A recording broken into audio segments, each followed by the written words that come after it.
അള്ളാഹ് പഠിച്ചോനെ 3 റക്അത്ത് മാറ്റി നിസ്കാരം പഠിച്ചോനെ നമസ്കരിക്കണം. അല്ലാഹു അക്ബർ. അല്ലാഹുമ്മ ബാരിക് ബൈനി വബൈന. സത്യം പറഞ്ഞാലേ എനിക്ക് ഈ വീഡിയോ കണ്ടപ്പോൾ ഭയങ്കര സങ്കടം തോന്നി കേട്ടോ. ഞാനിത് നിങ്ങളെ കുറ്റപ്പെടുത്താൻ വേണ്ടി പറയുന്നതല്ല. നമ്മളൊക്കെ മുസ്ലിങ്ങളല്ലേ അല്ലേ? നിങ്ങളൊരിക്കലും ഇത് അറിഞ്ഞുകൊണ്ട് ചെയ്തതായിരിക്കുമെന്ന് ഞാൻ വിശ്വസിക്കുന്നില്ല. കാരണം ഒരു മുസ്ലിം അങ്ങനെ ചെയ്യൂലല്ലോ.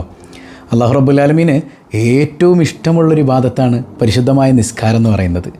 ആ നിസ്കാരത്തെയല്ലേ ഇവിടെ ശരിക്കും പരിഹസിച്ചത് നമ്മൾ അല്ലേ? അറിഞ്ഞോ അറിയാതെയോ നമ്മിൽ നിന്ന് സംഭവിച്ചു പോയൊരു കാര്യമാണ്. അറിഞ്ഞുകൊണ്ടാണ് നമ്മളങ്ങനെ പരിഹസിക്കുന്നതെങ്കിൽ നമ്മൾ ഇസ്ലാമിൽ നിന്ന് പോലും പുറത്തു പോകും മക്കളെ. പിന്നെ ഒരു കാര്യം എനിക്ക് നിങ്ങളോട് പറയാനുള്ളത്, ഇത് എനിക്ക് തോന്നുന്നത് ഒരു കല്യാണവുമായി ബന്ധപ്പെട്ട ഒരു പരിപാടിയാണ്. ശരിക്കും ഈ കല്യാണം എന്ന് പറഞ്ഞാൽ എന്താടാ? കല്യാണം എന്ന് പറഞ്ഞാൽ അന്നിക്കാഹു മിൻ സുന്നത്തി, എൻ്റെ സുന്നത്താണെന്ന് മുത്തുനബി പഠിപ്പിക്കുകയാണ്. മുത്തുനബിയുടെ സുന്നത്ത് എന്ന് പറഞ്ഞാൽ അതൊരു ആരാധനയാണ് അല്ലേ? ഒരാരാധനയുടെ ഇടയിൽ കാണിക്കാൻ പറ്റുന്ന പരിപാടികളൊക്കെ ആണോ ഇത്? നിങ്ങൾ ചിന്തിച്ച് നോക്കിയേ. ശരിക്കും നിങ്ങൾ നല്ല സ്നേഹമുള്ള കുടുംബക്കാരാണെങ്കിൽ, നല്ല സ്നേഹമുള്ള കൂട്ടുകാരാണെങ്കിൽ, നിങ്ങളുടെ ഫ്രണ്ടിനോട് നിങ്ങൾക്ക് നല്ല ഇഷ്ടമുണ്ട്, അല്ലെങ്കിൽ നിങ്ങളുടെ കുടുംബത്തിലൊരു കുട്ടിയോട് നിങ്ങൾക്ക് നല്ല ഇഷ്ടമുണ്ടെങ്കിൽ നിങ്ങൾ ചെയ്യേണ്ടത് എന്താ? ആ കല്യാണമാകുന്ന ഇബാദത്തിൽ ഒരു തോന്നിയാസവും കലരാതെ നോക്കുകയല്ലേ വേണ്ടത് അല്ലേ? അങ്ങനെ അല്ലെങ്കിൽ എന്ത് സംഭവിക്കുമെന്ന് അറിയാം നിങ്ങൾക്ക്? നമ്മൾ ഈ കല്യാണമാകുന്ന ഇബാദത്തിനെ അനാദരിച്ചാൽ, അതിൽ തോന്നിവാസങ്ങൾ കലർത്തിയാൽ അവരുടെ ലൈഫിൽ സമാധാനം ഉണ്ടാവില്ല.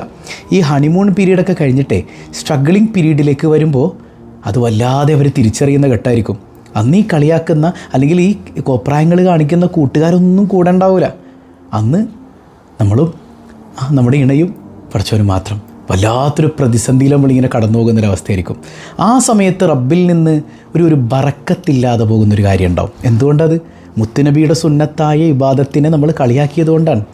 Happiness is not pleasure, happiness is peace. യഥാർത്ഥ സന്തോഷം എന്ന് പറഞ്ഞാൽ സമാധാനോടാണ്. നമ്മുടെ കയ്യിൽ പൈസ ഉള്ളതുകൊണ്ടൊന്നും സമാധാനം കിട്ടൂല, അതെവിടെ നിന്നും മേടിക്കാൻ കിട്ടൂല.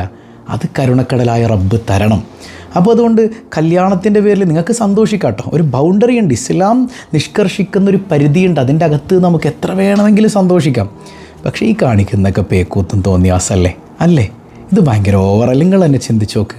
അള്ളാൻ്റെ മുമ്പിൽ നമുക്ക് എന്ത് മറുപടി പറയാനുള്ളത്?